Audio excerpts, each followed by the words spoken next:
Hello folks! Wow, 2020 is almost upon us. 5 or 6 years ago, I would have said 2020 is a long way away. Of course this was my ignorance, but then again here we are. For this New Year's video, I decided I'm not just going to look back at last year's great highlights, but the entire decade. We'll look back at many of the highlights I was able to get to from this decade, ranging from 611's return to 800's Christmas train run.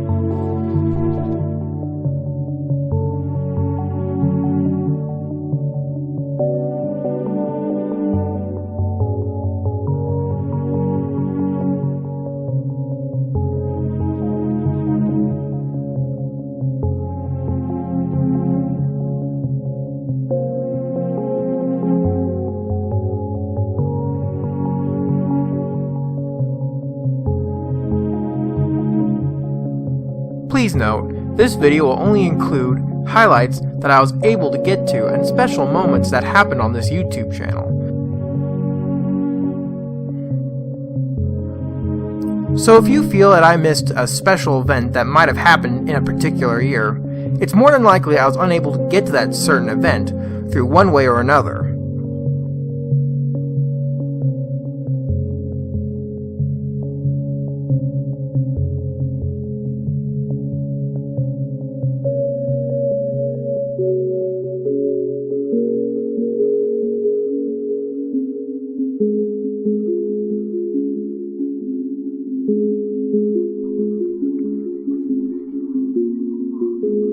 Well, we should probably get on with it since we got a whole lot of things to cover. So let's get ready to cover the 2010 decade.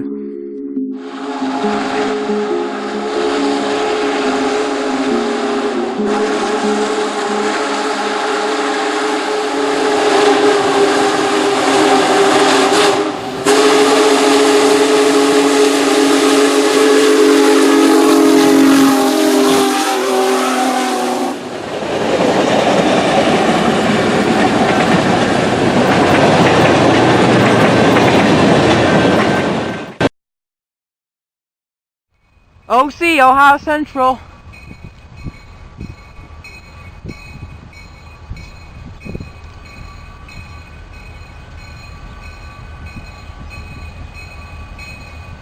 Here comes the diesel engine.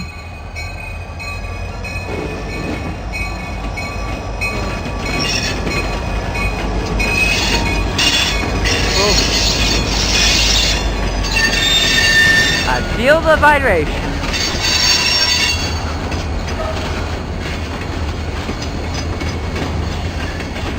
I told you guys our luck will change finally.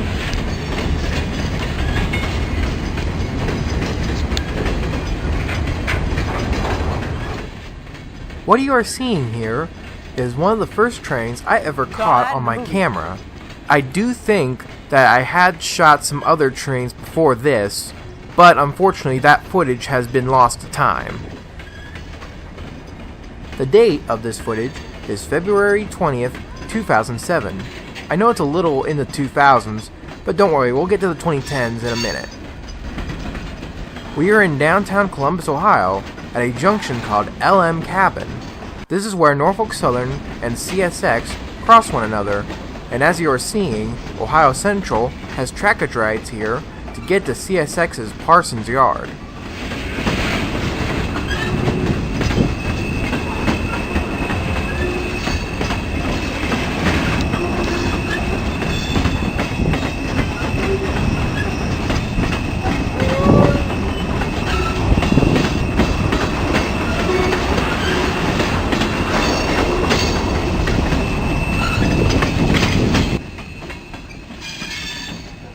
Although I do have a few more shots from this day, I kinda think maybe it'd be best if we move on to the next place.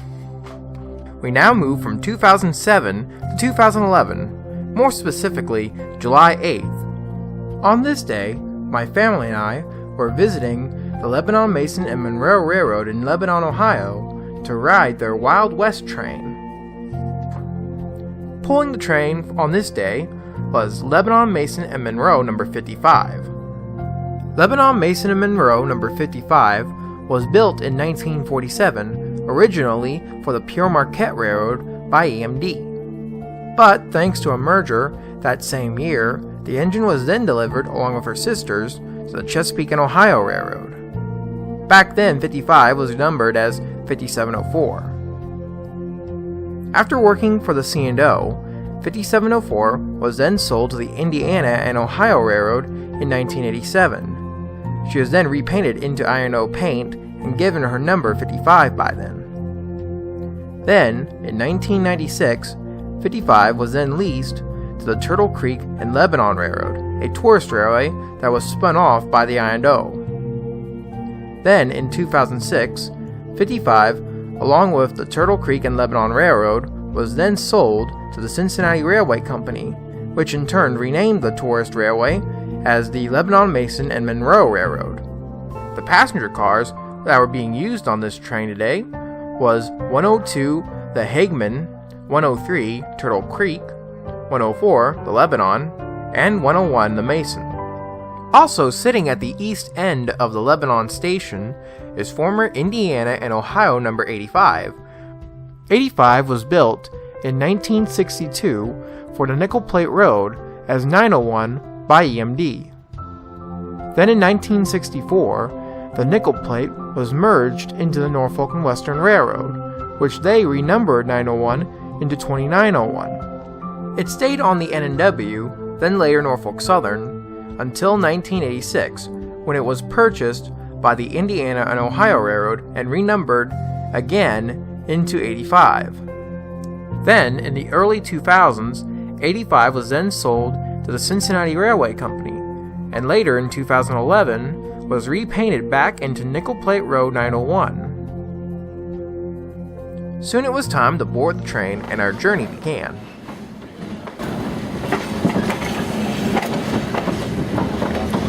And we're beginning now to go out the Lebanon passenger train station, crossing the railroad crossing.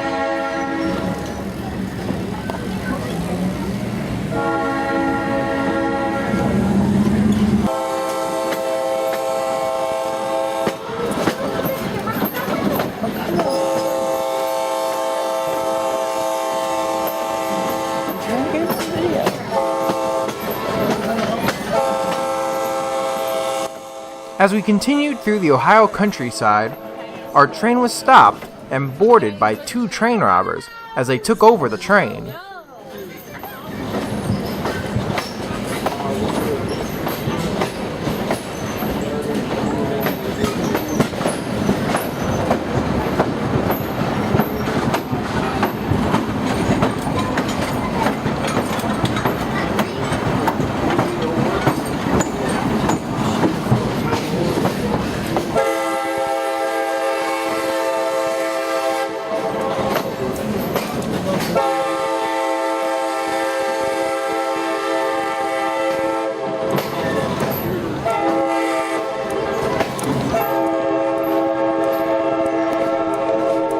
Soon enough, our train came to a stop again, this time near an open field. Here, everyone got off the train and got to watch as the officers and the bandits got in a classic Wild West gunfight.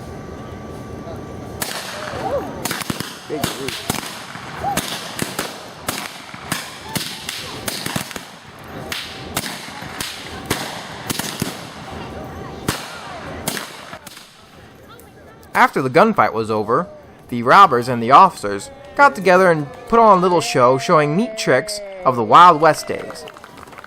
All too soon, it was time to reboard the train again, back towards Lebanon. On board the train.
And to end our trip to the LM&M, we then caught the train as it crossed Cincinnati Avenue and Kiva Road at their railroad crossing.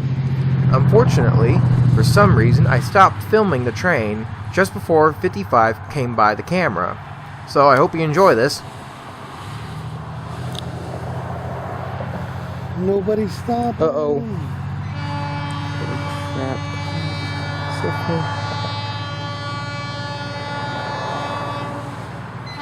Come on, Stephanie.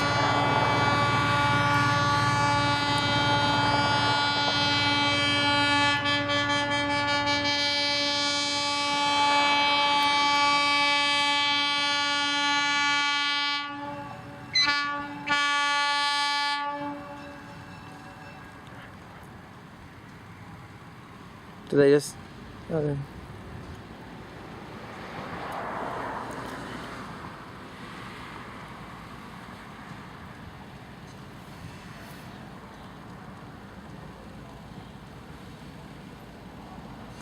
How about that, boys? Yeah. No. Is this the side you want, John? Yeah. Here she comes. Wave to the conductor, John. Jacob.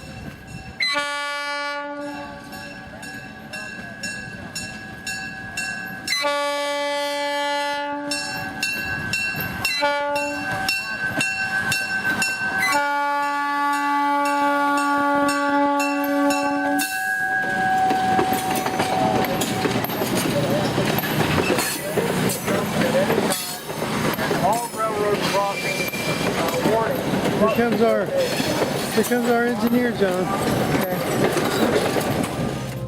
We now find ourselves in Chillicothe, Ohio. On this day, the whole family went on a little adventure into the city. As part of the trip, my dad, brother, and I visited Norfolk Southern's Columbus District main line that ran through town. We were just north of the city, though, exploring. While we were exploring, we then caught a southbound NS freight train as it came on by. Unfortunately, I couldn't get the exact date of this trip. All I know is it took place in 2011, I think. Right. Anyway, here it is. Hey, it's an old-fashioned Norfolk Southern.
Kirby, shut.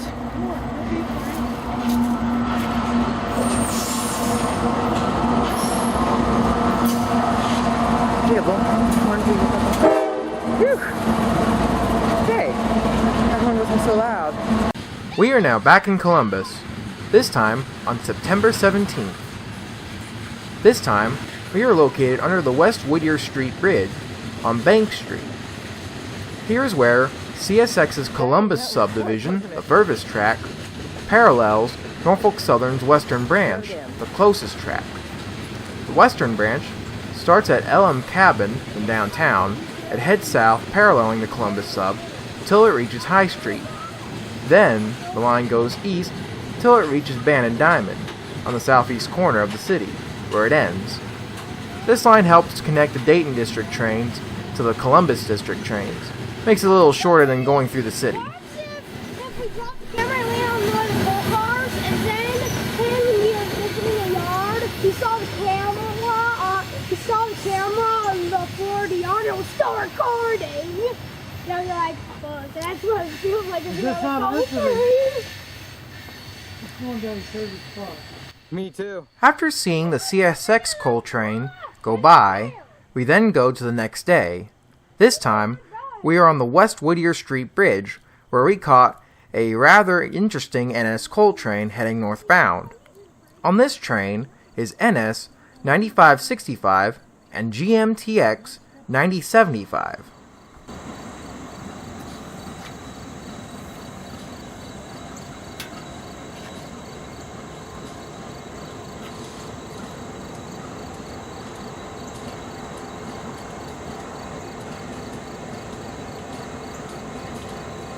That's a GE engine.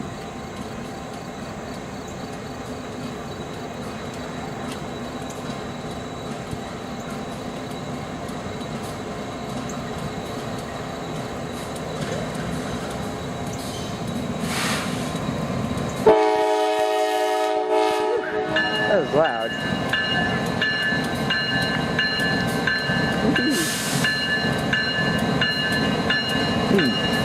That's GE, alright. Even as passing.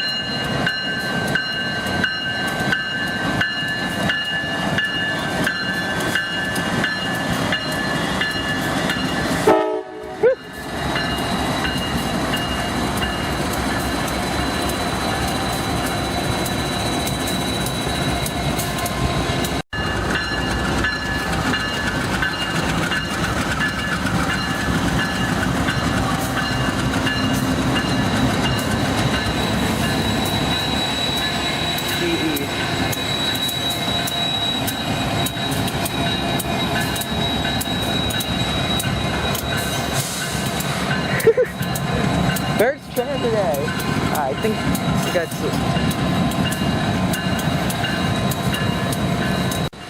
NS 9565 is a GE C40-9W, but the engine I want to focus on is GMTX 9075. 9075 is an EMD SD60 built in 1986.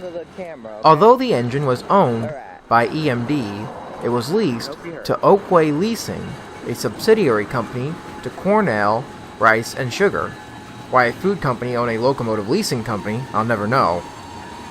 9075 was one of 100 SD60s built and leased to Oakway.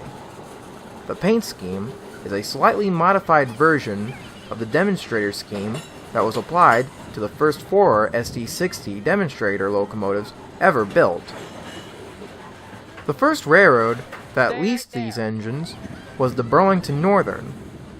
You can see them all over their system, from Stevens Pass in Washington State to the former Frisco and Fort Worth and Denver lines in Texas and Oklahoma.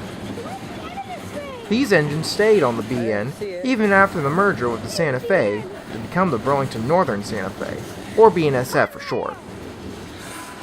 Then sometime in the late 2000s, 9075 was then sold to GMTX, another leasing company, which in turn leased the locomotive to Norfolk Southern, which resulted in us catching it today. Just 1 year after this shot was taken, 9075 was then sold to the Canadian National Railroad, then painted into the CN paint scheme and renumbered to 5430. As of now, 5430 is still working for the Canadian National, pulling their freight trains across their system.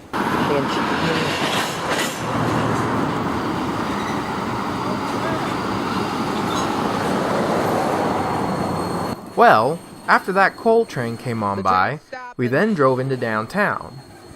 A little later in the day, we ended up back at LM Cabin, where we saw another NS freight train, this time going westbound on the Dayton District. Told you. Okay. Here, Jack.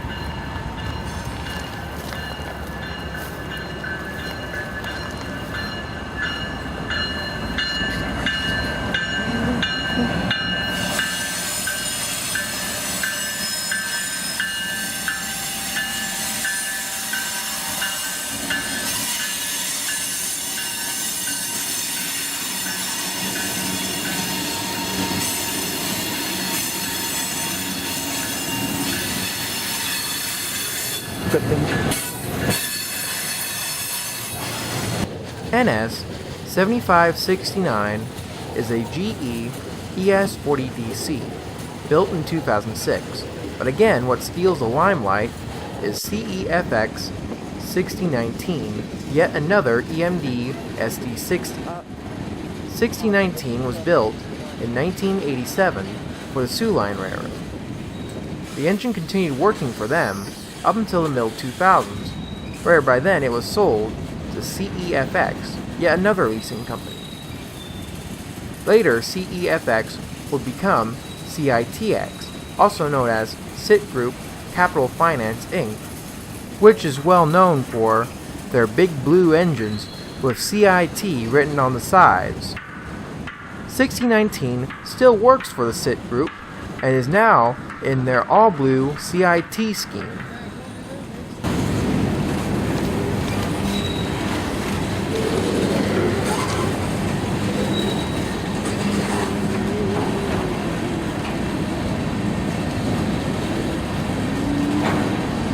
Which way is this train going?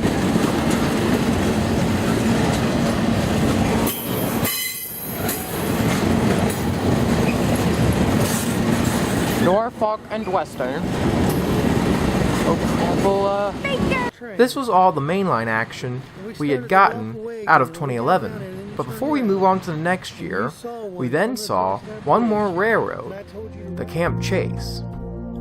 The Camp Chase Railroad is a third-class short-line railroad that runs from Columbus, just off of Norfolk Southern's Dayton District, to Lily Chapel, Ohio, on the former New York Central trackage. These shots were taken on October 22nd at Georgesville Road, where the railroad stores its locomotives. The railroad owns 3 SW 1500s, 1501, 1502, and 1503, which are all ex-Southern Pacific switchers. They also owned one GP11, number 2007, which is a former Illinois Central engine. This was the only time I caught any of the 1500s because in 2015, the railroad was sold to Indiana Boxcar Corporation, and the original owners, Carload Express Inc., relocated the 1500s along with 2007 to other railroads on their system. About 2 weeks prior, on October 8th, my dad, brother, and I visited the western end of the Camp Chase in Lily Chapel, Ohio. Here we saw the railroad's small switcher shunting the grain cars under the grain elevators here to get loaded.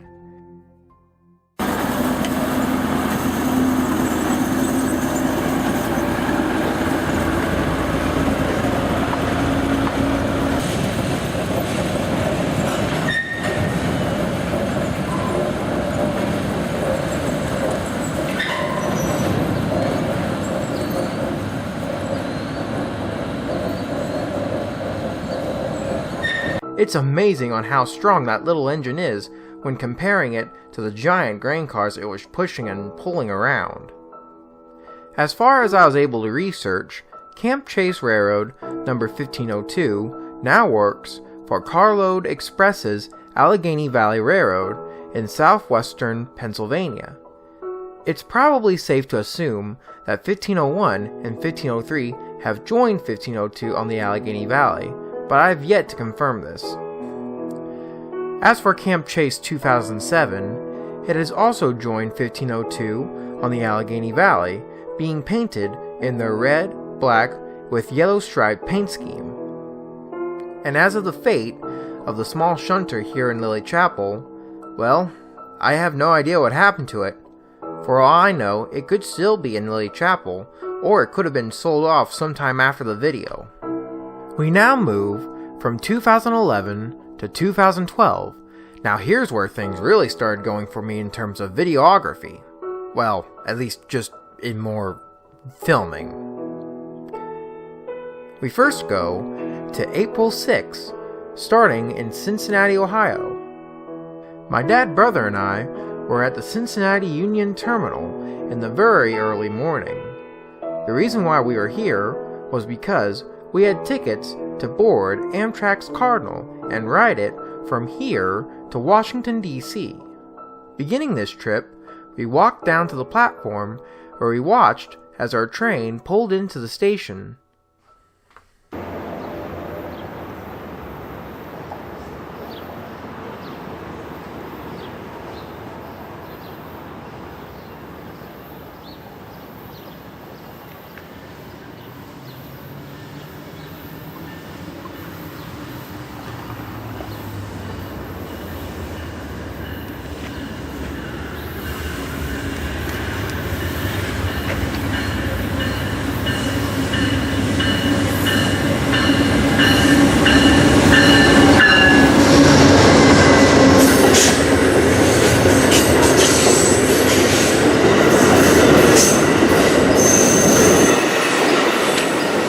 Pulling the train this morning was Amtrak 95, a GE P42DC, built in 1997.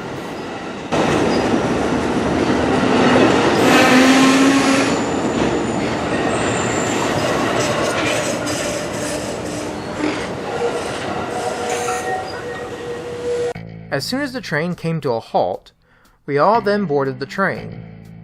Once everyone was on board, our train then departed Cincinnati Union Terminal. We'll come back to Cincinnati Union Terminal in a little later, but for now, let's take a ride on the Cardinal.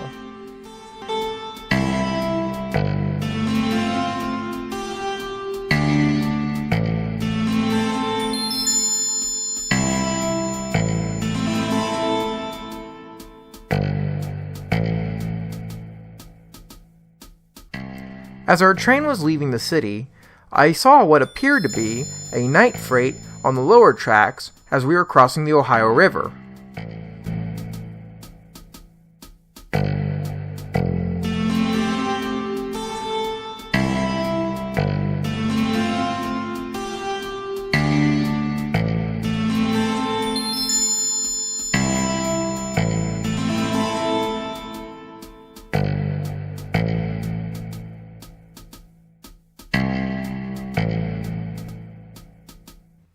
As our train continues to roll along the mighty Ohio River, let's skip ahead a bit to Charleston, West Virginia, the state capital. The Charleston station was built in 1905 by the Chesapeake and Ohio Railroad.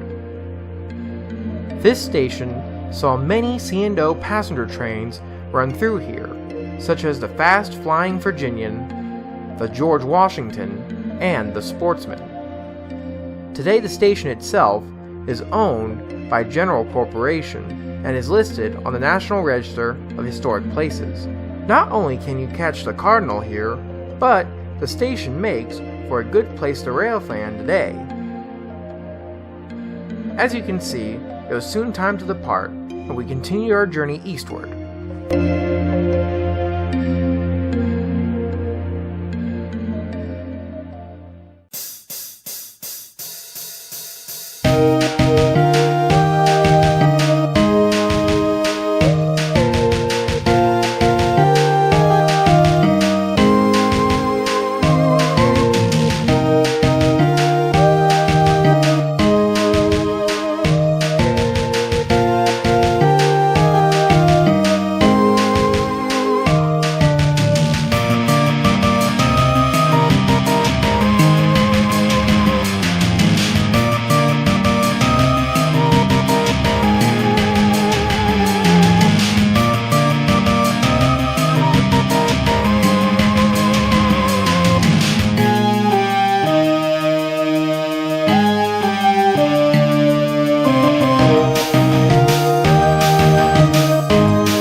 We have now arrived in Montgomery, West Virginia, and while I'd love to continue riding the Cardinal, we do have to continue on our time journey.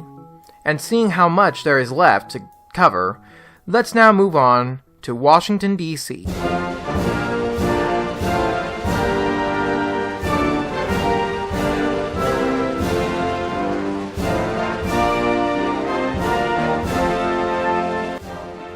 It's the next day on April 7th, and we had spent the entire day exploring Washington.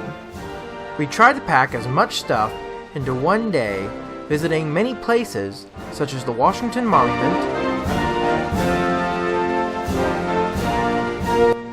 the Lincoln Memorial,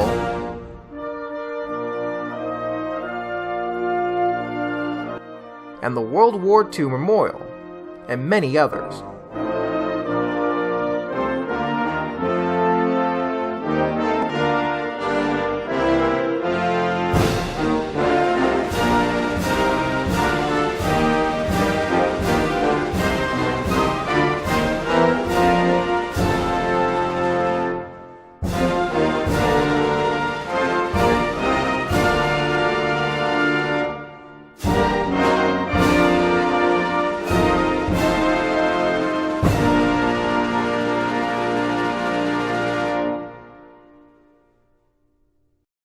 We also visited some of the Smithsonian's here as well, such as the Smithsonian National Air and Space Museum,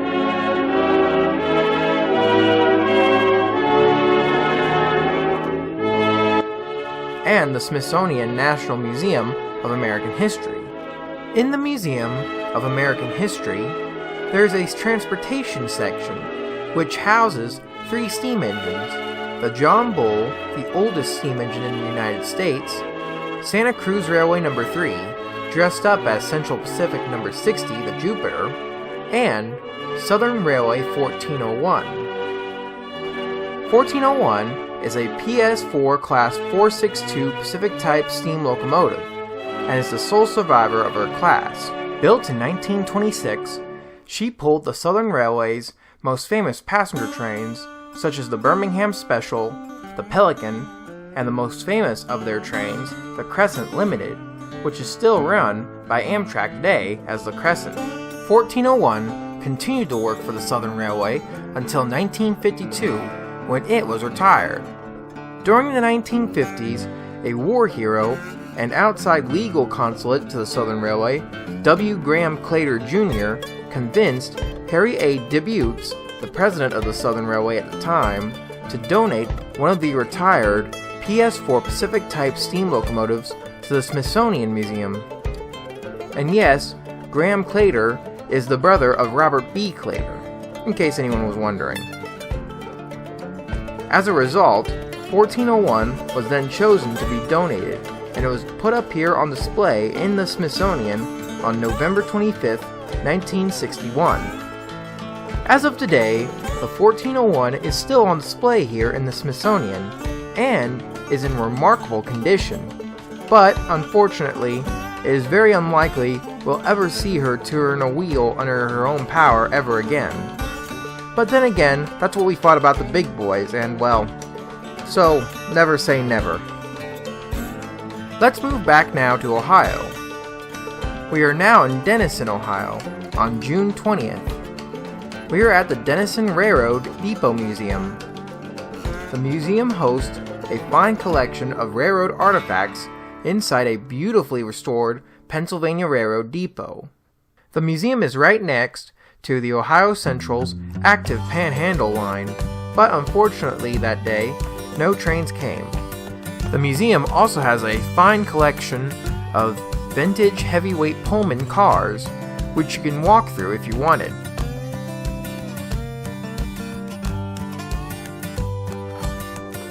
The jewel in the crown for the museum is Chesapeake & Ohio 2700. The locomotive was built in 1943 by the Alco Schenectady Works in New York as part of the first order of 284s for the C&O. The 284 wheel arrangement was normally called the Berkshire type, but for the C&O, they preferred to call their types the Kanaws, after the Kanawha River in West Virginia. After its career on the C&O was over, it was then bought by a group up in Ohio and brought to the state. Eventually, 2700 ended up in Denison, Ohio for storage. After a legal dispute, the locomotive ended up being owned by the museum, and today the engine has been lovingly restored cosmetically back to its former glory. If you wish to come and visit the Denison Railroad Depot Museum for yourself, they are located at 400 Center Street, Denison, Ohio. They are open on Tuesday through Friday from 10 a.m. to 5 p.m., Saturday from 11 a.m. to 4 p.m., and Sunday from 11 a.m. to 3 p.m. We are now back in the Queen City, Cincinnati, just 2 days later. This time, we are in the city not just for trains. On this day, my whole family went for a ride on the Belle of Cincinnati. Technically, the Belle is based out of Newport, Kentucky, but it's generally in the same area. We now go aboard the Belle of Cincinnati. As we make our way up the Ohio River, we see a tug pushing its cargo of barges downriver towards the Mississippi River.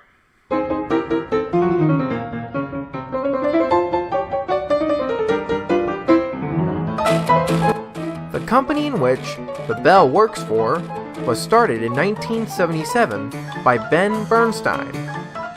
He had purchased the Mike Fink riverboat turned restaurant in Covington, Kentucky, from the captain, John Beatty. Ben's motto for the restaurant was the romance of riverboat dining. Soon it became apparent that the customers that were boarding the riverboat thought that this boat was actually going to sail down the river for cruises. That wasn't the case until 1979, when BB Riverboats was formed. With the help of Betty Blake, they began running cruises. Today, BB Riverboats owns and operates two riverboats, the Belle of Cincinnati and the River Queen.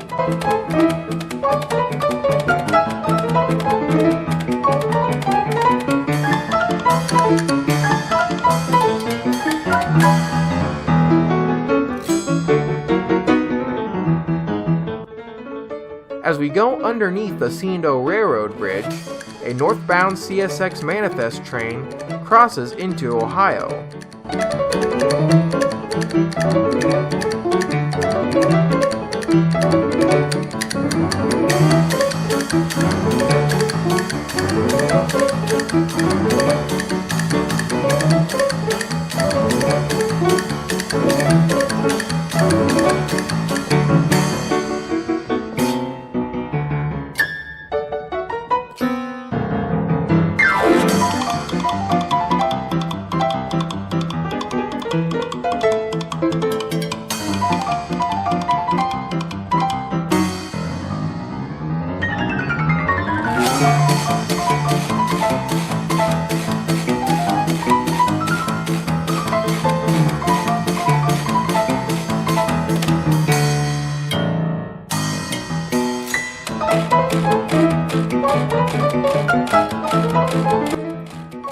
If you guys wish to take a cruise on either the Belle or the Queen, you can go to their website at https://bbriverboats.com to go book a cruise on the Ohio River. Their address is 101 Riverboat Drive, Newport, Kentucky, and they are open all week from 9 a.m. to 7 p.m.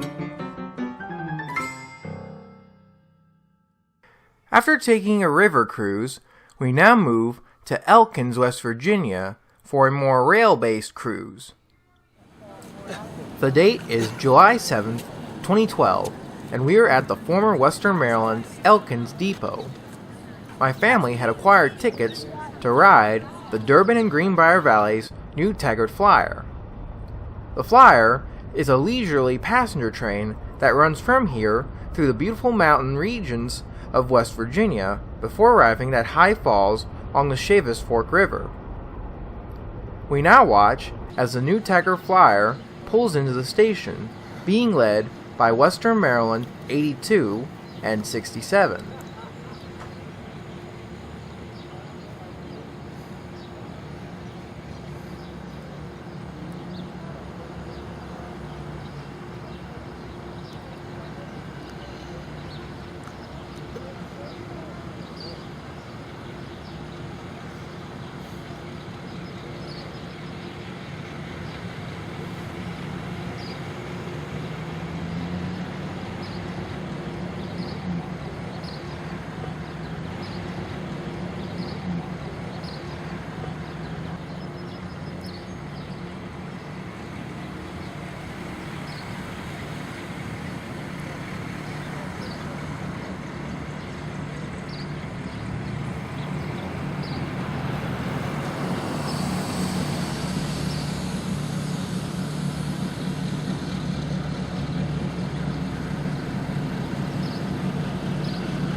Thank you.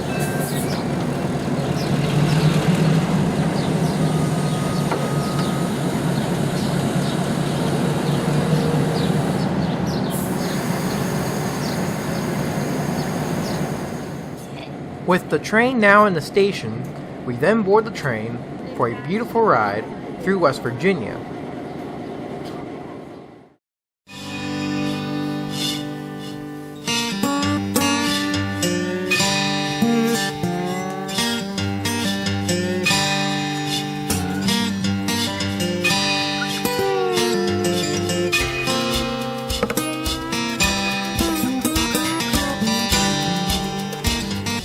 As you can see, our train begins its journey by backing out of the station.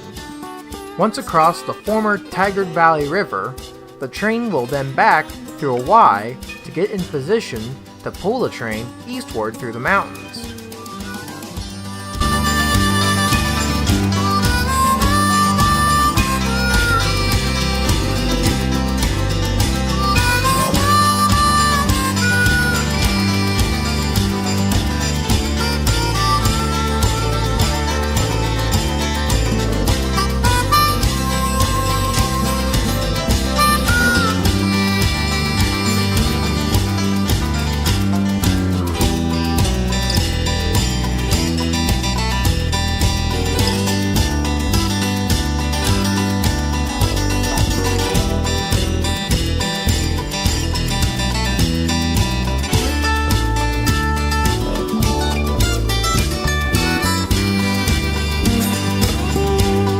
Now that our locomotives are at the front of the train, let's talk about the locomotives pulling it.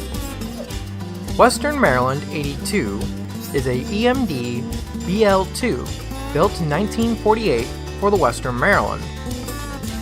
82 was one of two BL2s built for the Wild Mary, the first one being numbered 81. In the late 1970s, 82 and 81 were renumbered the 7182 and 7181 for the railroad. I'm guessing another engine must have took their smaller numbers.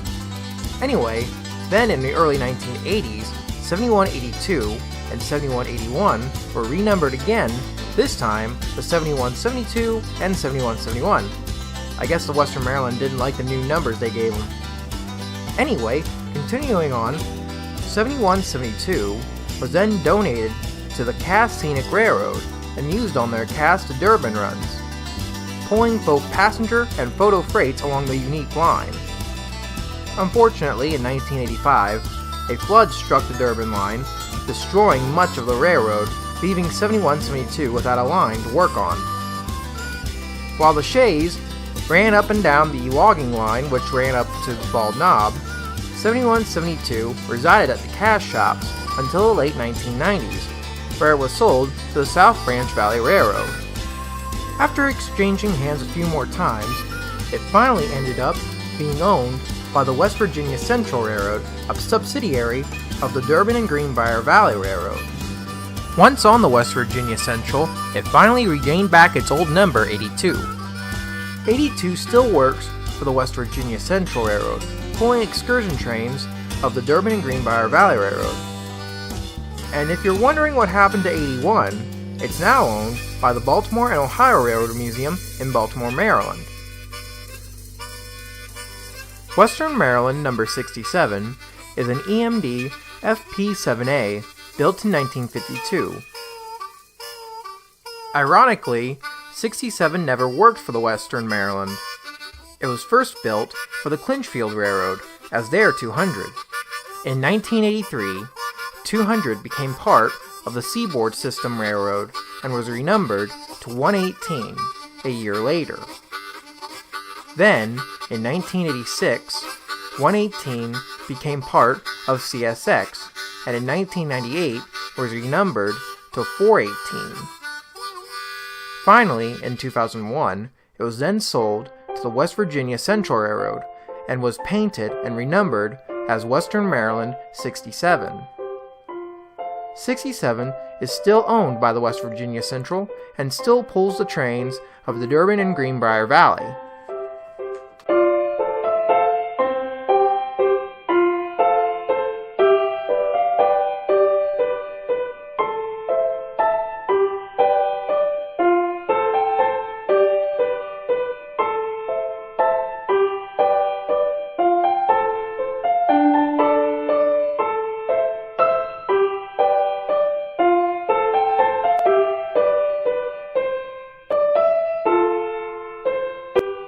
As much as I would love to continue riding the Flyer, we should really continue on our time trip. If you wish to ride the new Taggart Flyer or any of the other Durban and Greenbrier Valley trains, you can go to their website at https://mountainrailwv.com/# to buy tickets. Their station in Elkins is located at 315 Railroad Avenue, Elkins, West Virginia. They have 2 other locations as well, but we'll get to their locations in a little bit. We now go back to Ohio to visit a well-notable hotspot.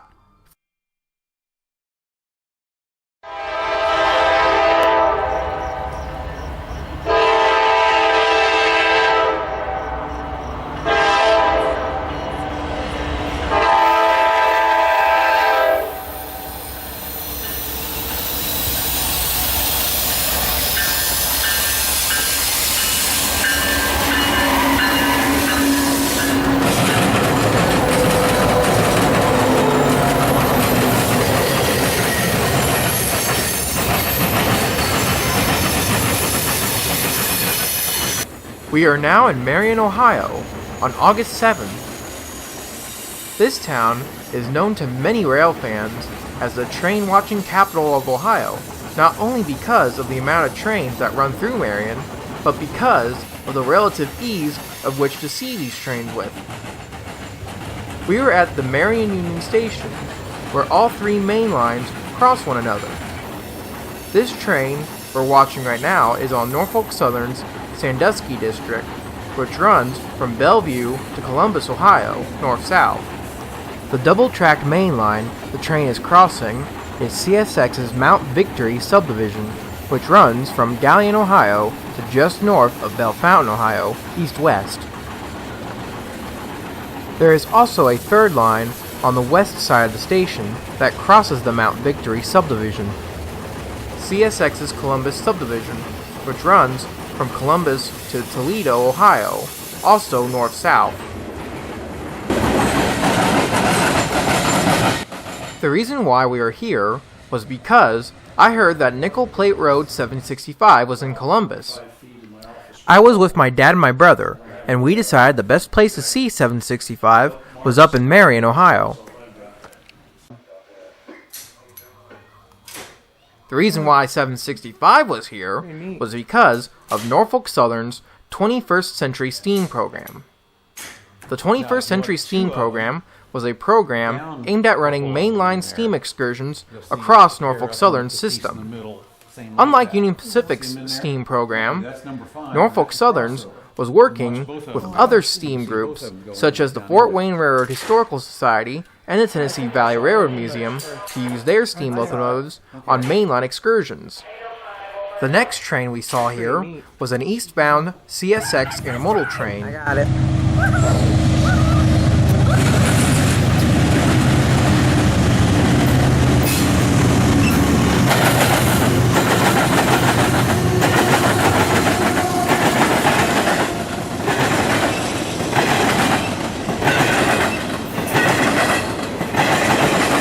Although the program was kicked off in 2011, it didn't really get going until 2012. Tennessee Valley Railroad Museum's Southern Railway 630 was responsible for pulling many of NS's excursion trains in the southern half of the United States. Fort Wayne Railroad Historical Society's Nickel Plate Road 765 was responsible for pulling many of Norfolk Southern's excursion trains in the north of the United States, with the exception of this run. 765 was on its way back north after pulling some employee appreciation specials in Williams, West Virginia a couple of days prior. This trip would be the only time 765 would go south of the Ohio River during the entire steam program.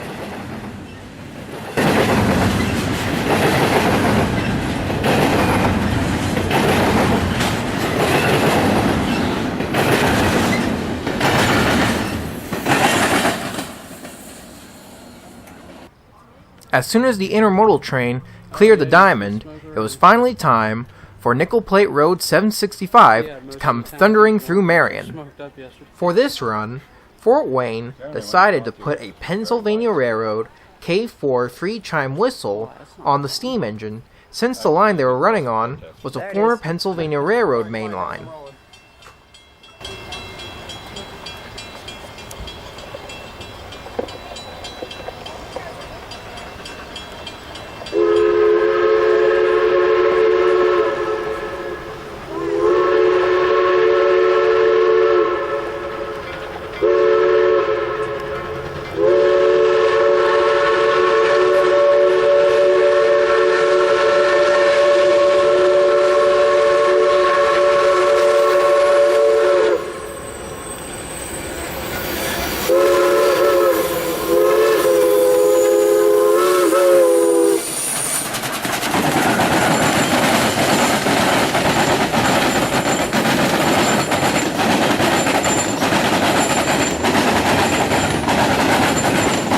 Right behind Nickel Plate Road 765 was Nickel Plate Road 8100, one of Norfolk Southern's heritage units. Unfortunately, we won't have enough time to talk about the heritage units, so we'll have to save that for part 2. With 765's passage, we end our day here. We'll get back to Marion Union Station a little later in the program. For 765 in the steam program, we'll get back to that in part 2. We now go back to Cincinnati, Ohio, back to the Union Station.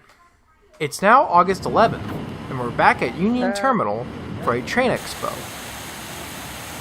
During the train expo, Tower A was open to the public for viewing. So, we took the opportunity to go up there and went up there and saw trains coming in and out of Queensgate Yard. Our first train we see is a northbound CSX freight train coming into the yard. As the train was coming in, there was also a CSX intermodal train waiting on the siding. I see it.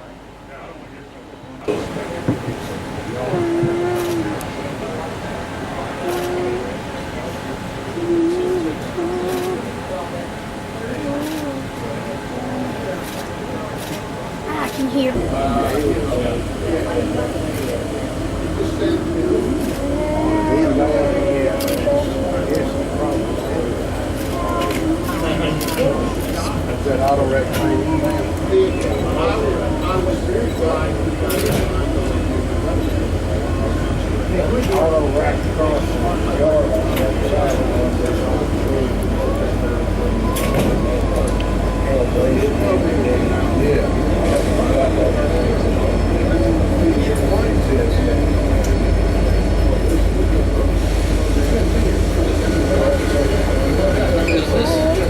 Now that we got a minute, let's talk about the history of Cincinnati Union Terminal. Our story begins in the late 1890s and early 1900s. Cincinnati was a booming transportation hub hosting up to 7 railroads: the Baltimore and Ohio, the Chesapeake and Ohio, the New York Central, technically the Cleveland, Cincinnati, Chicago, and St. Louis Railway, the Big Four, the Pennsylvania Railroad, the Norfolk and Western, the Louisville and Nashville, and the Southern Railway. Although Cincinnati had 7 railroads, they all preferred to use their own stations, resulting in the city having at least 5 stations serving it at one time. It didn't help that most of the stations were located close to the Ohio River, which resulted in flooding at the stations from time to time. Finally, thanks to the flood of 1884, it was agreed upon by all 7 railroads that they wanted a Union Station, not only to make life easier for both the railroads and the city, but to also avoid more floods in the station in the future. Unfortunately, it wasn't until 1927 when the railroads finally found where they wanted their Union Station.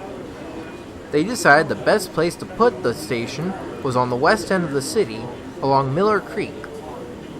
A year later, in 1928, construction began on the station. They began by grading the land on Miller Creek in the valley area, raising the land to about where the surrounding city was in terms of height. Around 5.5 million cubic yards of land was filled in.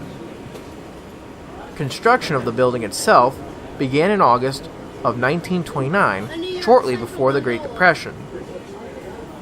A little after this CSX train came by, Norfolk Southern then came into the yard, crossing over their former Southern Railway bridge to get into the yard.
You think we're gonna just model way out and people are watching over us? Oh, you're funny.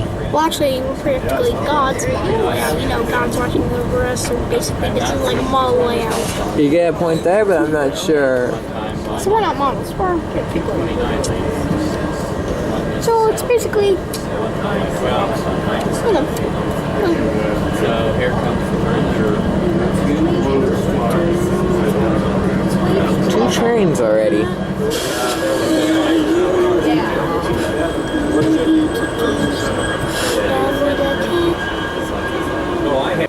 Then on March 19th, 1933, the station was open for emergency operations due to the fact that the Ohio River was flooding again. The station didn't officially open until March 31st, 1933.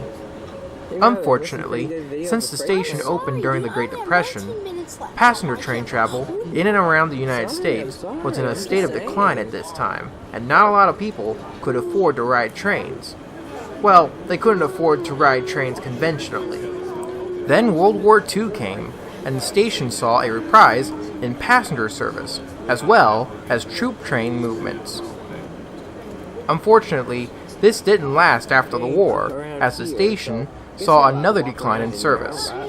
This time, it was due to the competing automobiles, buses, and airplanes. Things only got worse when Amtrak took over the National Passenger Network in 1971.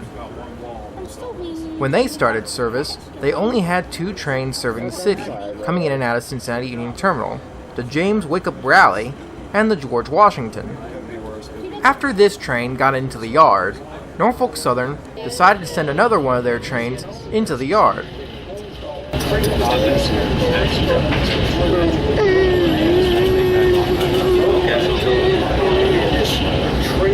Which one should I find? I want to photograph her. Is that my phone? No, it's not your phone, brother.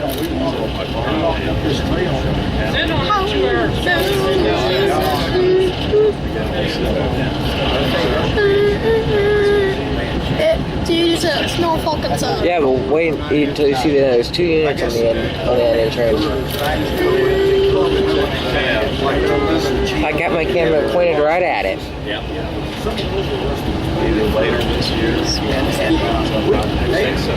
David took some pictures that were but they have to bridge over. If you watch the movie Stripes, Okay, where is it? Do you see it's not? You're you're right. Yep, I am. Johnny, it's today. I'm sorry, brother.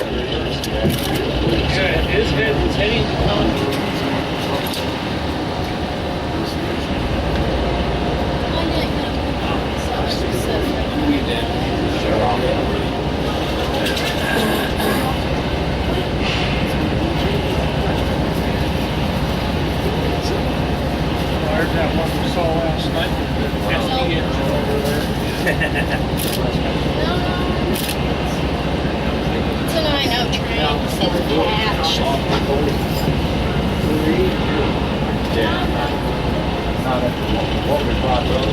Yeah, that's for the classified train.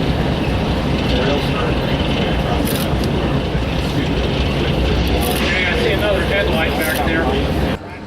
After 18 months of service in Union Terminal, Amtrak decided that they wanted a new station to service their trains better. So on October 8, 1972, the last passenger train departed Union Terminal, leaving the terminal without any occupants. By now, the entire property of Union Terminal, yards and all, was owned by the Southern Railway, and they wanted to demolition the beautiful station, making way for more freight operations. Luckily for Union Terminal, this was the lowest it got, because by May 15, 1973, the Cincinnati City Council's Urban Development and Planning Committees voted 3-1 in favor of designating Union Terminal as a Cincinnati local historical landmark, preventing the Southern Railway from destroying the entire building. In 1975, the city decided to turn Union Terminal into a shopping mall with the help of the Skilkin Organization. The Skilkin Organization poured $20 million into the renovation of Union Terminal, and on August 4, 1980, the mall was opened to a grand celebration. After the NS Freight was finishing crossing the bridge, CSX decided to have their intermodal train depart the yard.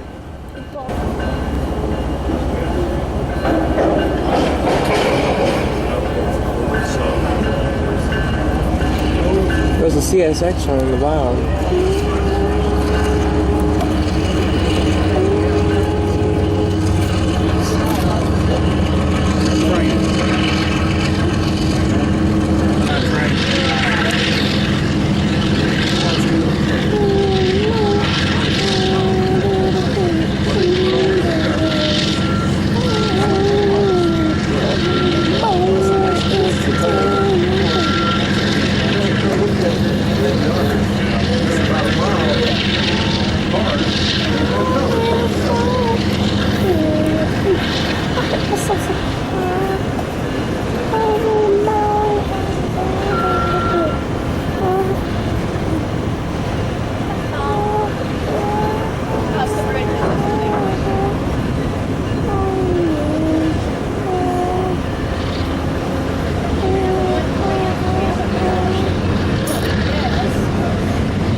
so I think that's because it's Swift.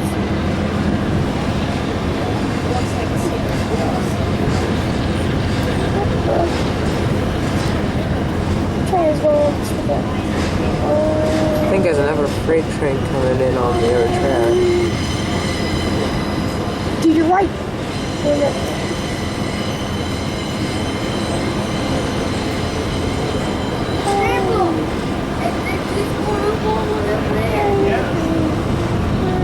I'm in the window.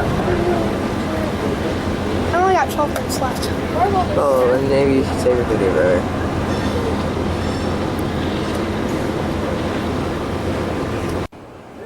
Unfortunately, the whole mall thing didn't last too long, and by 1984, the entire mall was shut down. But luckily for them, they had new tenants: the Cincinnati Historical Society and the Cincinnati Museum of Natural History, which they moved into Union Terminal in 1982. After some more renovations, the terminal was then opened as the Cincinnati Museum Center on November 10, 1990. And thanks to the renovations, it allowed Amtrak to finally move back in. Once Amtrak was finally moved in 1991, the first passenger train, the Cardinal, arrived and departed here, making it the first train to use the terminal in 19 years. The terminal pretty much stayed like this up until 2016, when the museum was shut down for a $228 million renovation to renovate the building. The museum reopened on November 7th, 2019 to a grand celebration. And that pretty much sums up the entire history of the Cincinnati Union Terminal. There were a few more things I wish I could have crammed in this segment, but unfortunately I ran out of time. If you wish to come to the museum and see this magnificent building for yourself, they're located at 1301 Western Avenue, Cincinnati, Ohio. They are open from 10 a.m. to 5 p.m. throughout the year, with the exception of a few holidays. Their website is https://www.cincymuseum.org, so you can check them out there as well. After our visit to Cincinnati Union Terminal, we now move north to one of the most busiest hotspots not only in the state of Ohio, but probably east of the Mississippi: Fostoria, Ohio.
I think this used to be the Union Depot right here, but they probably tore it down.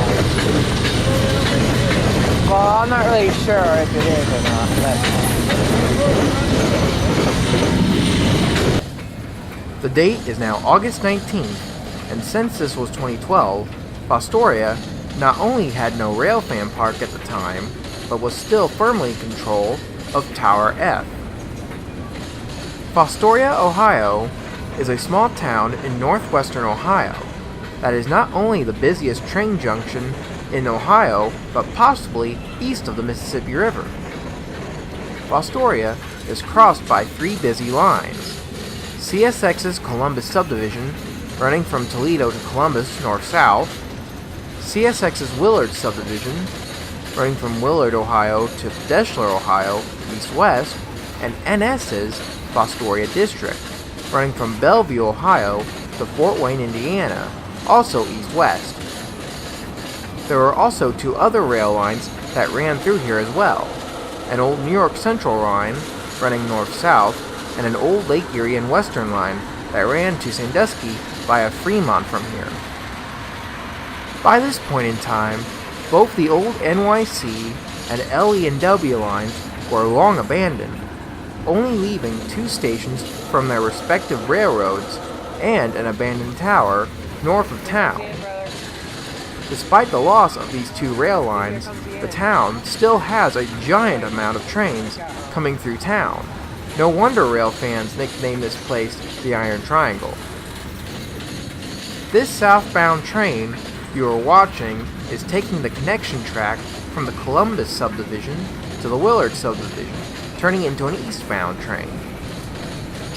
The line the train is getting off of is ex-Chesapeake and Ohio trackage, and if you dig even further, it's XX Hawking Valley trackage.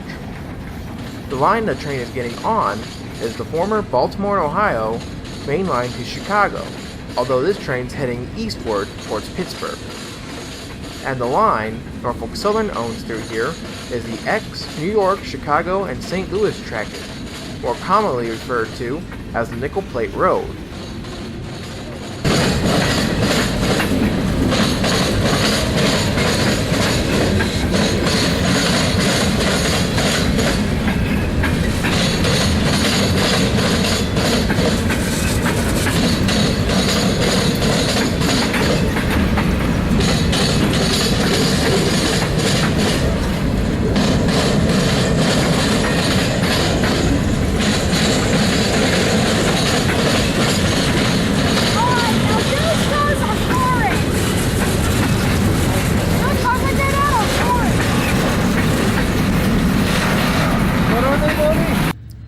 After the CSX train came on by, Tower F decided to send a Norfolk Southern westbound coal train through to Diamond, being led by 2 BNSF locomotives.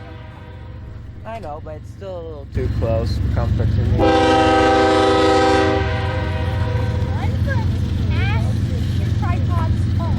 Alright.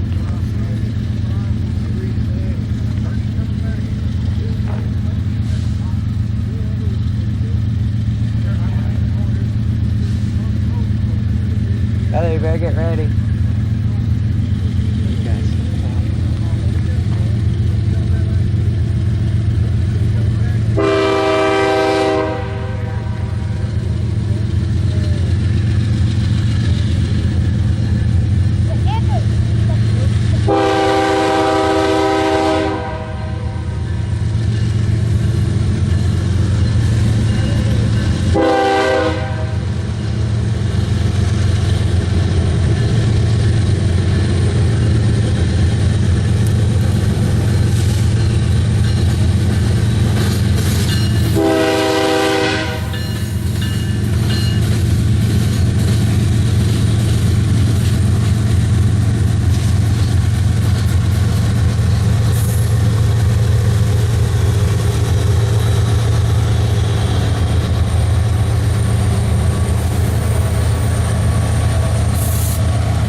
The reason why we are here was because of the Hotspots Guidebook by Kalmbach Books. This book is a helpful guide for starting rail fans to know where the best train watching spots are in the United States. From Cajon Pass in the deserts of California to Fostoria in the plains of Ohio, this book has it all. As the train continues to roll on by us, F Tower decided to have a CSX local train go back to their old C&O main yard just south of the B&O main line. Trust me, this book has been very, very helpful to me and my brother in knowing where the best places to catch trains are. And if you're ever thinking about buying this book, I'd highly recommend getting it, because even though this book doesn't have all the great hot spots in it, trust me, it has plenty of good ones in there. So if you're thinking about getting it, trust me on this when I say it. Get the book.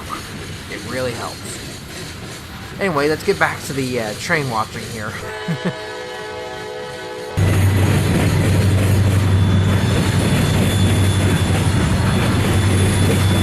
Here, buddy. I think this is a pretty neat spot. Wow. Reminds me of Columbus here. See that one coming? Yeah, I saw it coming from down there. Like it's first here coming around the one corner. How many trains is that? So far here. Look at the one we saw down the road. I see it.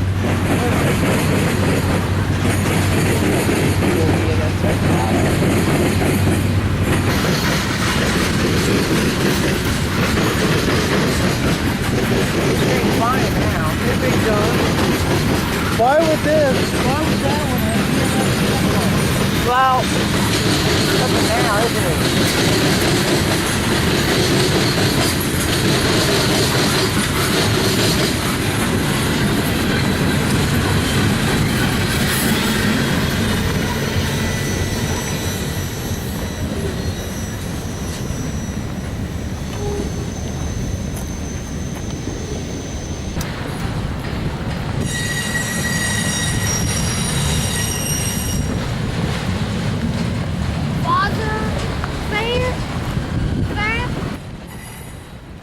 This place is a very, very great place to see trains.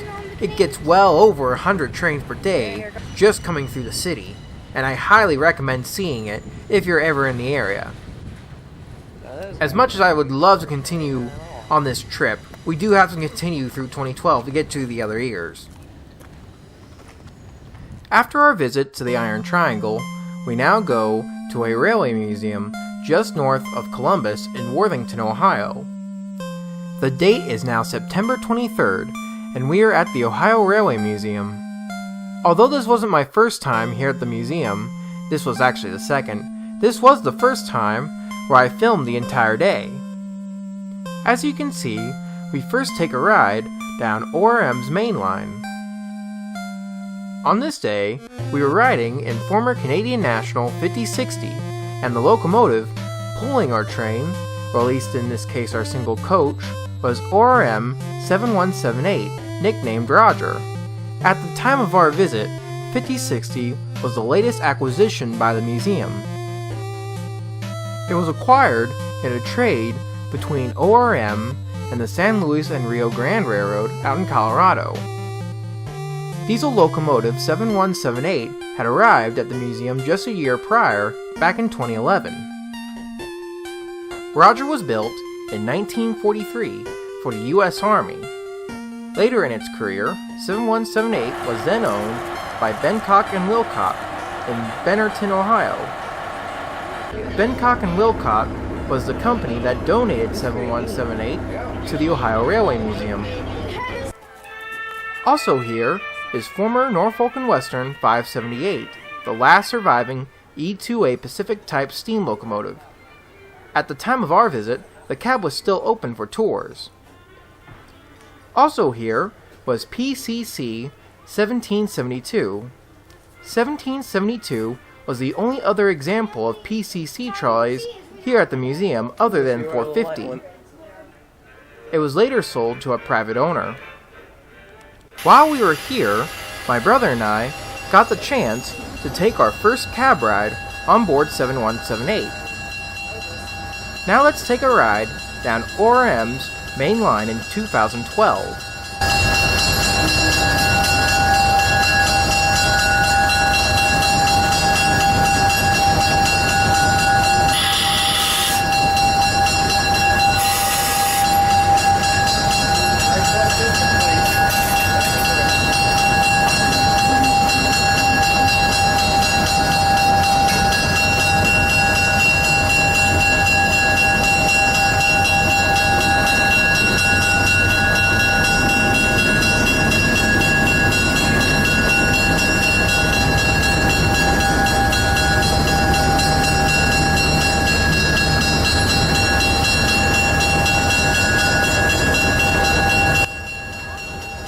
As we exit the yard, under the orange tarp is 64.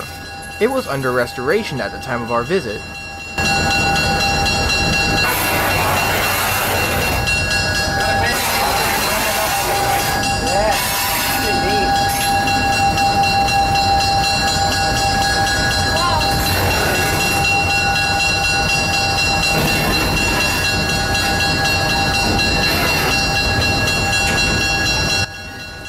Then as soon as we exit the yard, a Norfolk Southern train came right on by.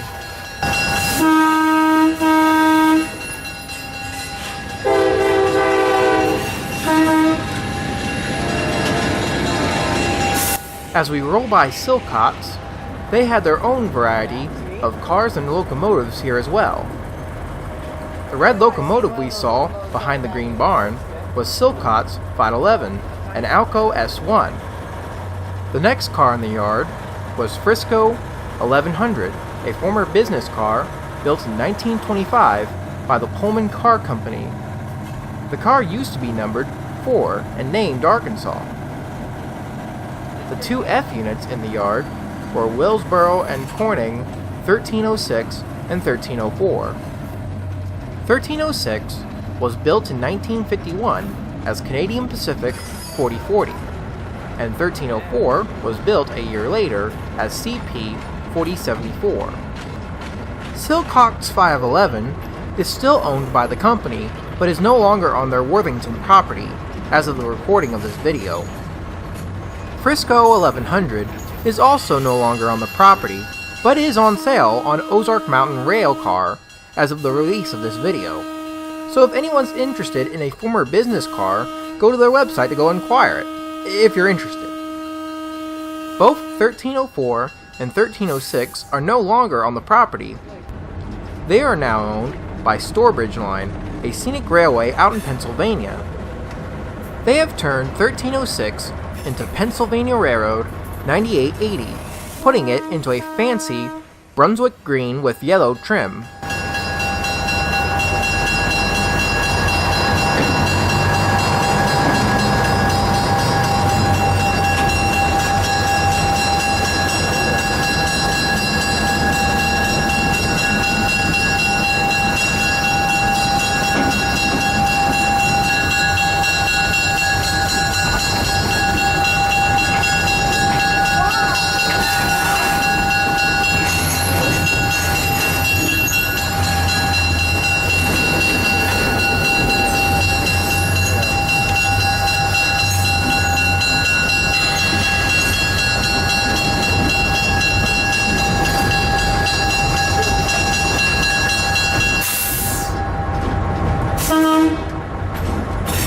This is really awesome. Glad you're enjoying it. Yeah.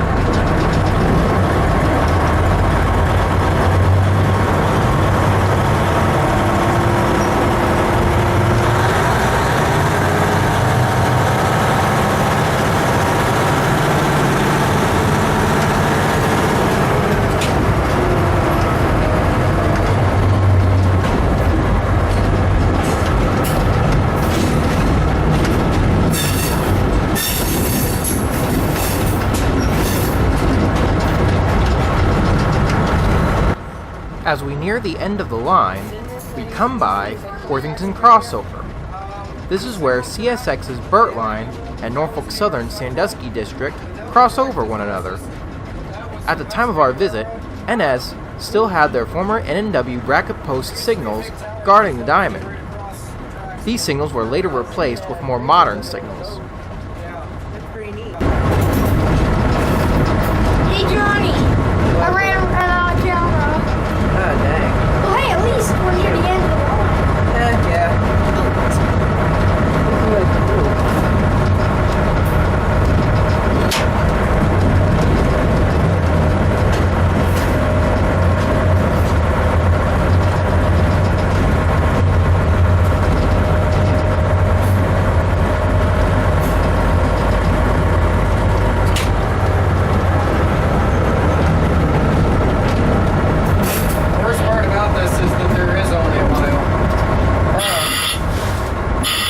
So basically we traveled just a mile. Didn't notice how far it was.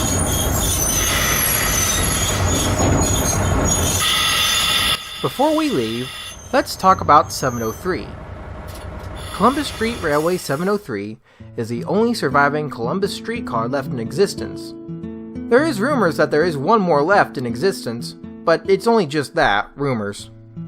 703 was built in 1925 as part of the last order of streetcars for the CSR. It was built by the Coleman Car Company up in Cleveland, Ohio. 703 and her sisters ran all over Columbus, Ohio, taking people where they needed to go around the city.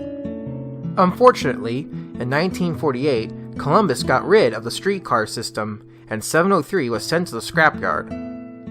Luckily, it was saved by the Ohio Railway Museum in 1962, and it's been here ever since. Starting in 2018, the Ohio Railway Museum is hoping to renovate 703 back into operation. They currently have a GoFundMe page set up to raise the money. The campaign has so far raised $9,200 as of the recording of this video. They aim to raise $25,000 in order to get 703 back up and running.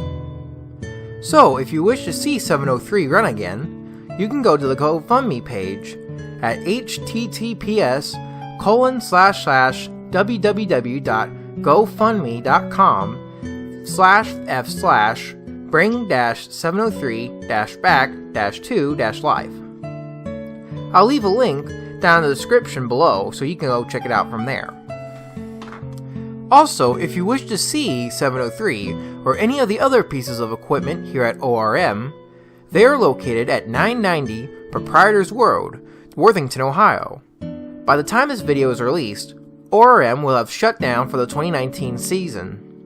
They will be open for the 2020 season from May to December, every Sunday from 12 p.m. to 4 p.m.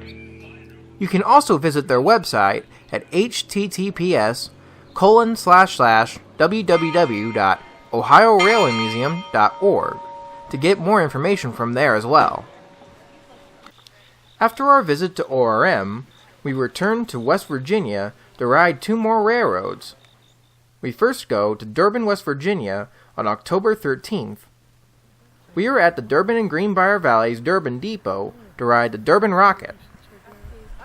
The Durban Rocket is a 10.5-mile excursion that takes passengers down along the Greenbrier River through the mountains of West Virginia.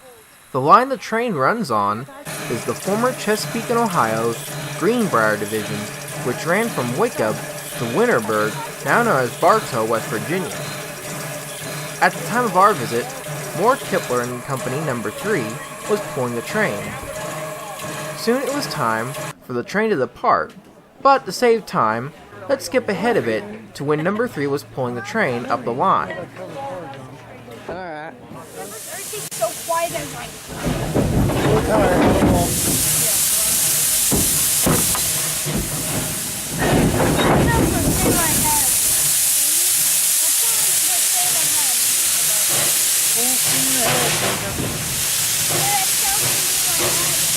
Full steam ahead.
Now that we're underway, let's talk about the engine pulling the train.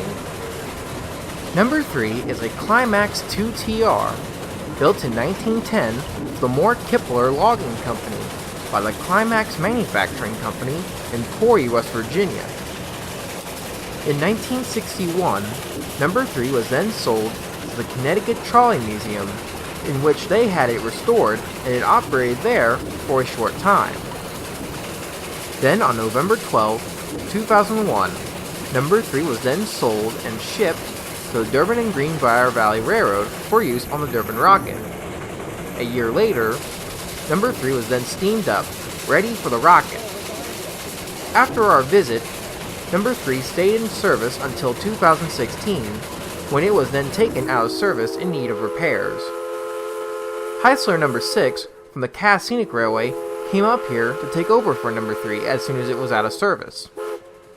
As of today, Heisler Number 6 still works the Durban Rocket, while Climax Number 3 awaits for restoration.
After our visit to the rocket, we then drove down to Cass, West Virginia that same day. Cass is home to the Cass Scenic Railway, a tourist railroad that operates from Cass up the mountain to Bald Knob. The railroad is well known for operating their fleet of Shay locomotives, but they do have other logging locomotives here as well, such as their Heislers and Climaxes. At the time of our visit, the Cass Scenic Railroad was still operated by the West Virginia Department of Natural Resources. In 2015, operations of Cass was transferred from the Department of Natural Resources to the West Virginia State Rail Authority, in which they handed it over to the Durbin and Greenbrier Valley Railroad for the operations. Although we did ride the Whitaker Run, let's stay at the Cass Depot and see the shays as they pull in and out of the depot. Pulling the Whitaker Run today was Cass Scenic Railroad number 11, a Shay 3TR built in 1923 by the Lima Locomotive Company. Number 11 was built for the Hutchison Lumber Company of Orrville, California. It later was transferred to the Feather River Railroad. Number 3 stayed out in California until 1997, when it was acquired by the Cass Scenic Railroad, and a year later arrived there. By September of 1999, Number 11 made its first run. After our visit in 2012, Number 11 was taken out of service in 2014 for a rebuild. Number 11 was finished with its rebuild in 2018, and it still works for the Cass Scenic Railroad as of the making of this video. The other engine pulling the Bald Knob Run was Western Maryland Number 6, the world's largest operational Shay locomotive. Number 6 is a Shay 3TR, built in 1945 for the Wild Mary. It stayed with the Western Maryland until 1953, when the B&O Railroad Museum asked the Western Maryland to donate Number 6 to the museum, and they agreed. Number 6 stayed at the museum until 1980, when it was used as part of a trade between them and the Cass Scenic Railroad. For the B&O giving Number 6 to Cass, Cass would exchange Number 6 for Cass Scenic Railroad Number 1 and ex-Army Porter 714. Shortly in 1981, Number 6 was fired up once again for use on the Cass Scenic Railroad, and between 1993 and 96, Number 6 went through an extensive overhaul to keep the large Shay in service. As of the making of this video, Number 6 was taken out of service for its 1472 day inspection, but it is expected that Number 6 will be ready for the 2020 season.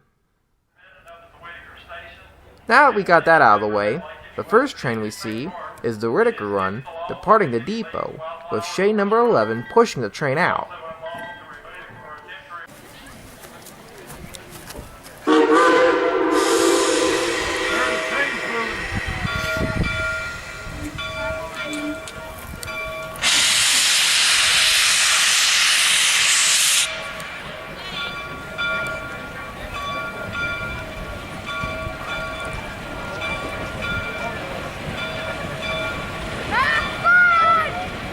Well, as we start out today, we're traveling up the Old Greenbrier Division of the Chesapeake and Ohio Railroad, also known as the C&O. When we come to the water tower, we'll be switching over to the old logging railroad of the West Virginia Pulp and Paper Company.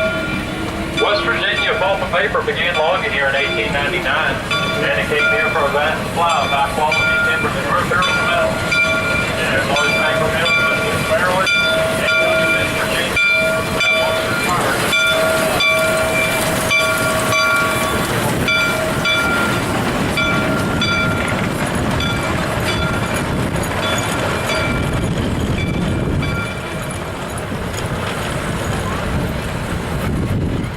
About an hour or two later, we saw Number 11 pulling back into the Cass Depot again, this time from the cab of Shay Number 3, which is on display here. Unfortunately, I accidentally stopped recording the train as soon as the Number 11 came by the cab. After this next shot, we'll then see Number 11 pulling out of the Cass Depot, finishing its job for the day.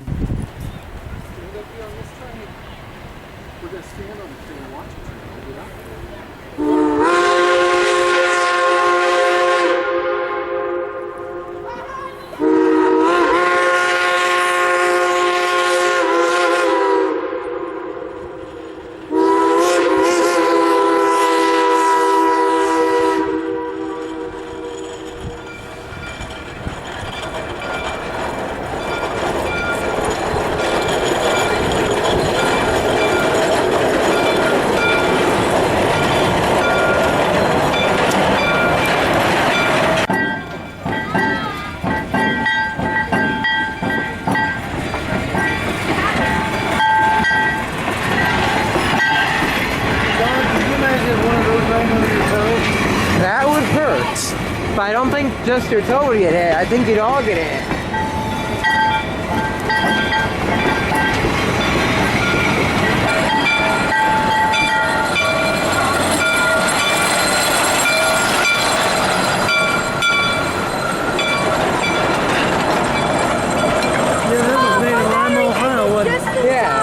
They had a big locomotive workshop in Lima 1.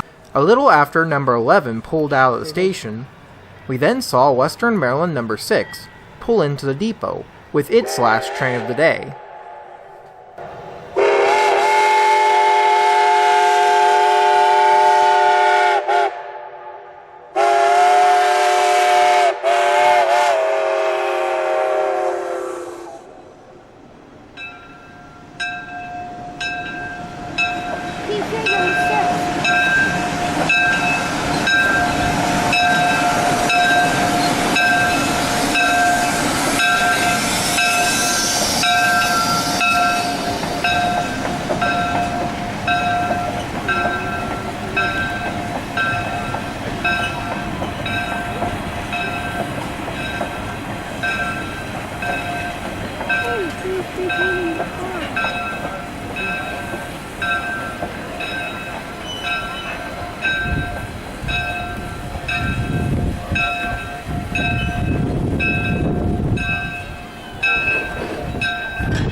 Well, if you're interested in visiting either the Durban Rocket or the Cass Scenic Railroad, the Durban Rocket is located at 4759 Stanton Parkersburg Turnpike, Durban, West Virginia, and the Cass Scenic Railroad is located at 242 Main Street, Cass, West Virginia.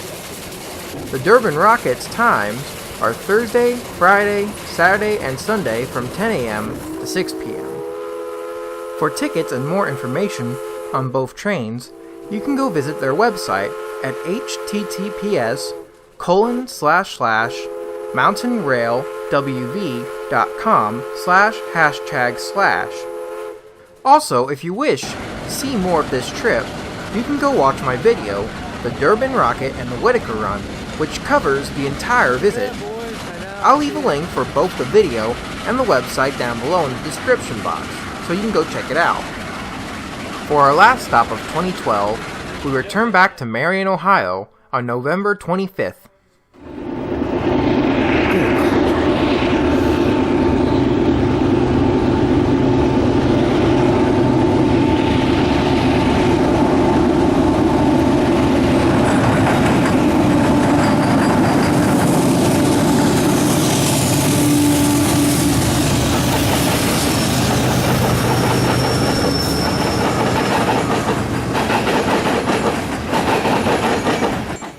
As I already said, Marion is one of the most well-known train watching spots in the state of Ohio, and one of the best places to see all the trains is at Marion Union Station. The station was built in 1902 and served 4 railroads: the Pennsylvania Railroad, the New York Central, the Erie Railroad, and the Chesapeake and Ohio. It saw many passenger trains up until 1971, when Amtrak took over the national passenger network and shut down all the trains that ran through Marion. Today, Marion Union Station is owned by the Marion Union Station Association, and they have turned the station into a museum and train watching park.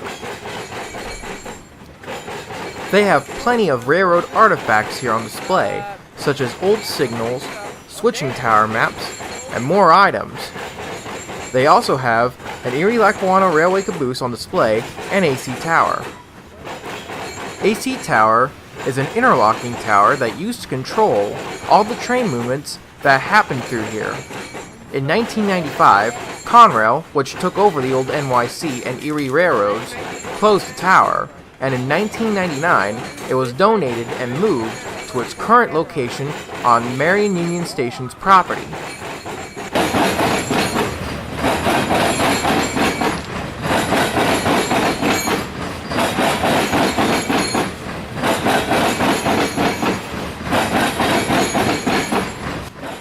After the coal train came on by, an NS intermodal train came running on through, along with a CSX intermodal train pulling off the old Columbus subdivision and into the old Erie rail yard just west of the Diamond.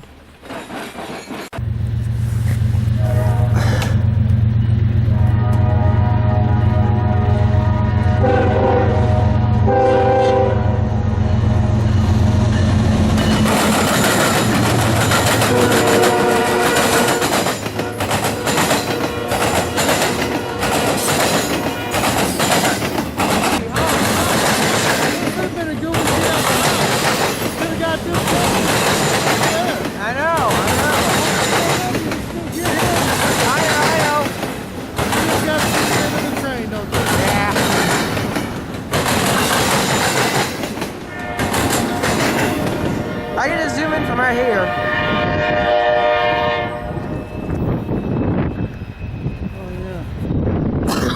Wow. Crazy, huh? After both these trains came on by, another CSX freight train came rolling on through northbound on the old Columbus subdivision. Sure? I'm sure. I'm not so sure. Huh? Tilt it down. It's on. It's on. I got it. So it's working. Okay.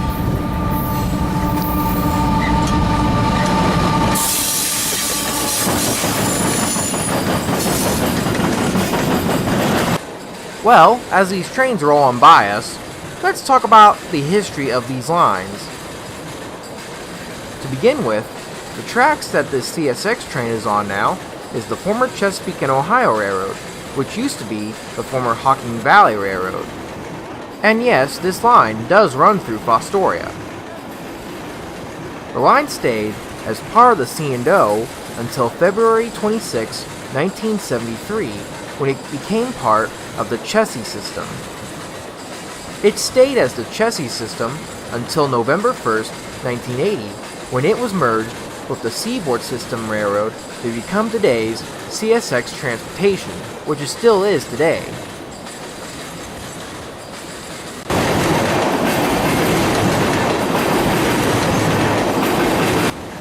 After this CSX train came on by, an S then came on through with an Amtrak train heading northbound. Yeah.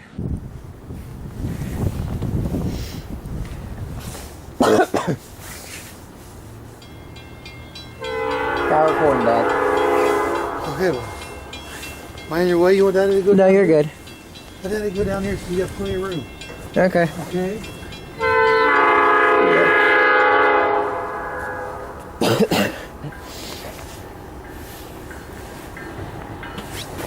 Looks like a newly painted one again, John. I see it.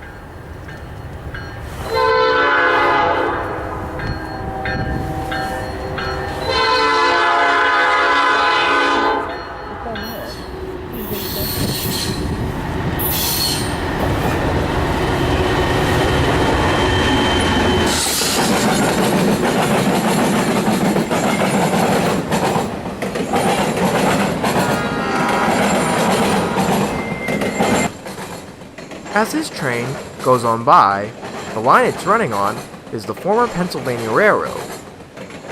It stayed as the Pennsy until October 16, 1964, when it was sold to the Norfolk and Western Railroad. It stayed as the N&W until June 1st, 1982, when it was merged with the Southern Railroad to make today's Norfolk Southern.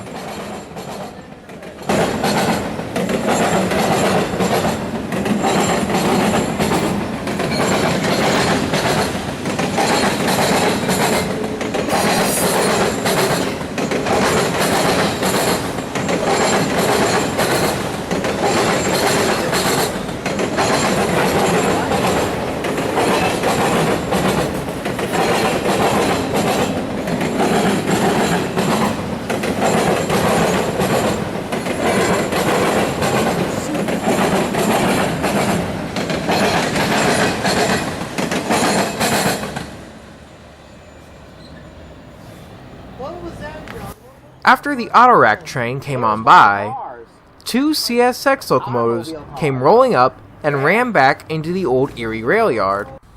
These two locomotives actually came from that one train we saw earlier pulling into the old Erie rail yard. How about that, John? Yeah.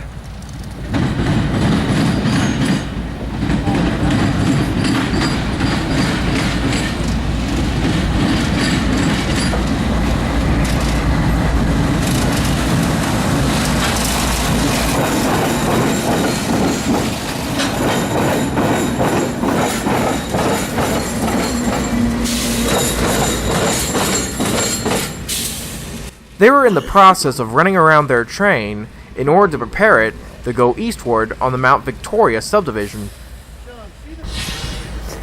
He's backing up, Dad. What do you think Going Dolly either shunting or getting a train ready.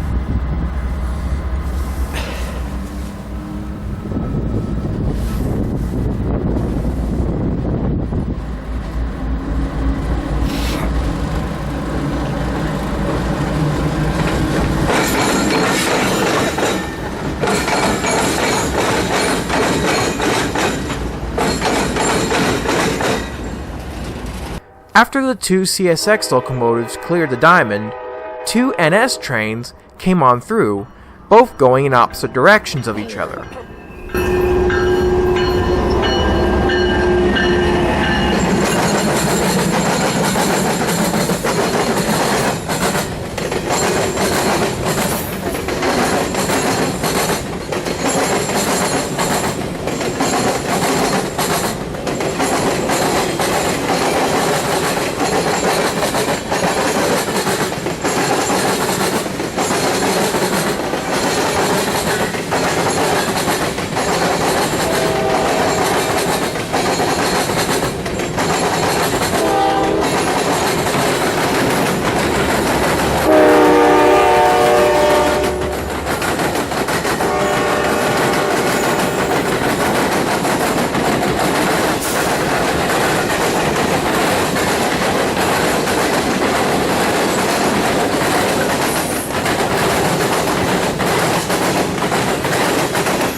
After the meet was over, the two CSX locomotives we just saw before pulled out of the old Erie Yard with their intermodal train in tow. Yeah, well, my mom took me up there to see the railway museum, but it wasn't noticed as a railway hotspot. But I was thinking about going back up there to check it out some more because I didn't really check it out. Now in between all the tracks. Really? Right in the middle of all the tracks converging in on the yard. So you can catch, like on the weekends, you can catch Canadian Nationals coming in. Cool. I have to see that.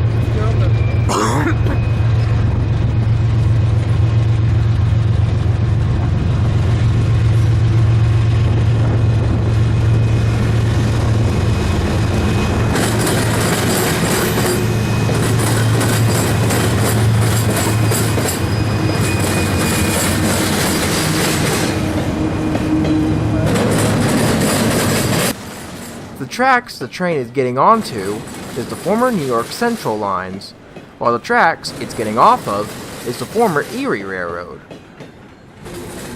Both their main lines ran side by side from Galion, Ohio to here before splitting up. The Erie's main line continued to Chicago, while the old NYC continued to Indianapolis and St. Louis.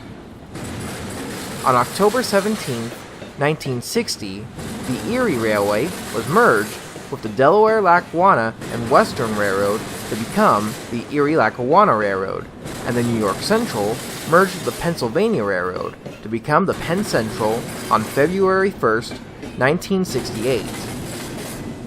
Unfortunately, the merger of the Penn Central did not work out too well, and the road filed for bankruptcy on June 21st, 1970. The Erie-Lackawanna Railroad, on the other hand, was doing okay, but thanks to Hurricane Agnes, It destroyed much of the Erie-Lackawanna's lines in New York, and with a price tag of $9.2 million to repair it, the Erie-Lackawanna filed for bankruptcy on June 22, 1972. Then on April 1st, 1976, both the PC and the EL became part of Consolidated Rail Corporation, or Conrail for short. When this happened, the old Erie Railway line west of Marion was abandoned in favor of other more direct routes. It stayed as part of Conrail until July 23, 1998, when Conrail was split up between both CSX and Norfolk Southern. Today, the old NYC and Erie lines in Marion are still owned by CSX.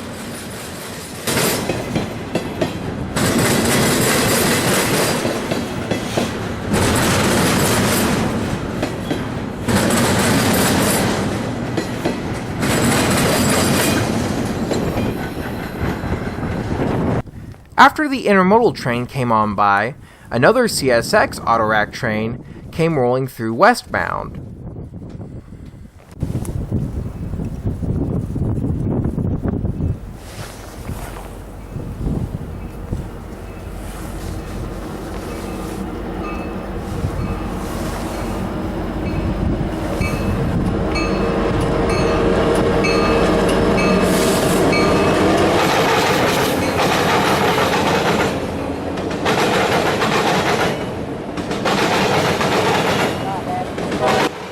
At the time of our visit, the old New York Central and Norfolk and Western signals were still up, but they wouldn't be for long because they were being replaced by newer signals at the time. Although the newer signals were up and ready to go by this time, they had not been cut over yet. Well, if you're ever interested in visiting Marion Union Station, the station building is open every Saturday from 10 a.m. to 4:30 p.m. It's also said that they're open on Tuesdays and Thursdays, but yet, whatever the day you decide to visit, you can still visit them throughout the week and see all the trains you want. They are located at 532 West Center Street, Marion, Ohio.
And for our last train, we see an NS intermodal train rolling northward past the old and new signals. Got it on, Bob? Yeah, it's on.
I do worry about it. I'm paying a lot of money. I know. It's a simple fix. You know, I'm talking about I don't want your camera to fall. No, I won't fall.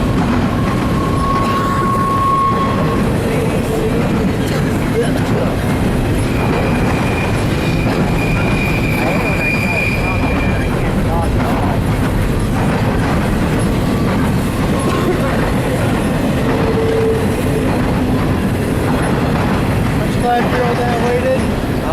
Very bad. It's like when there's no train and no people around except for the lights. When there is a train, all of a sudden they all show up.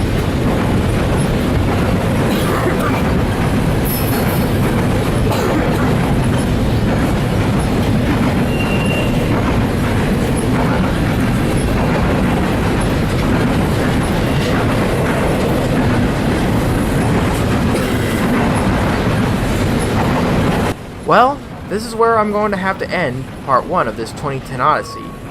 Join us again in part 2 as we continue to look back into the 2010s.